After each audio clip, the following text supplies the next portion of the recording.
My name is Brent. I'll be talking about industrial food animal production and some of the impacts to public health and the environment. So everybody already ate, right? Okay. Good. Okay. So I'm a researcher at the Johns Hopkins Center for a Livable Future. We are an interdisciplinary center based out of the School of Public Health. Click.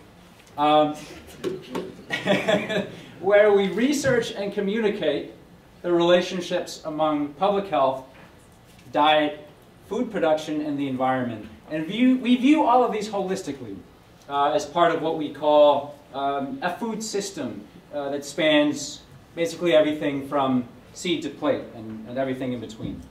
So I find inspiration from my work in the words of farmer, poet, and author Wendell Berry, who said, "How we eat determines, to a considerable extent, how the world is used," referring in part to the influence of consumer demand, what we eat, on agricultural practices, and then the downstream effects, either beneficial or harmful, upon the environment and on public health. So it's probably not something that Pac-Man ever had to worry about, but we do.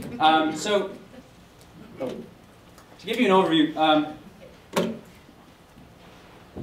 to illustrate some of these public health concerns, I thought I would highlight just a small sampling of the public health and environmental impacts associated with industrial food animal production. So just to kind of give you a scope of animal production in the United States, at any given moment there are 2 million animals in the United States that are being raised for food. So they outnumber us by 7 to 1.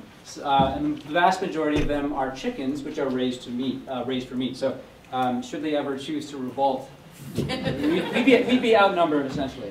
And so the scale of production is fueled in large part by the fact that Americans are among the largest per capita consumers of animal products, meat, milk, and eggs, in the world. So how did we get here?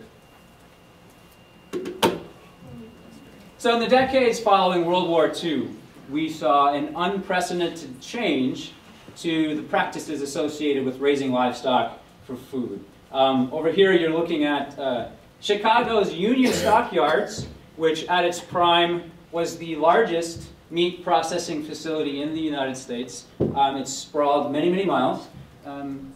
I don't know if I'm proud to say this, but as a Baltimorean, but Baltimore was home to the second largest meat packing plant in the U.S. in southwest Baltimore. Interestingly, Henry Ford found inspiration for his vehicle assembly lines from visiting the animal disassembly lines at Union Stockyards. So in a sense, industrialization in the United States began not with the Model T, but with the T-bone steak. Took 4 cups of coffee last night to come up with that.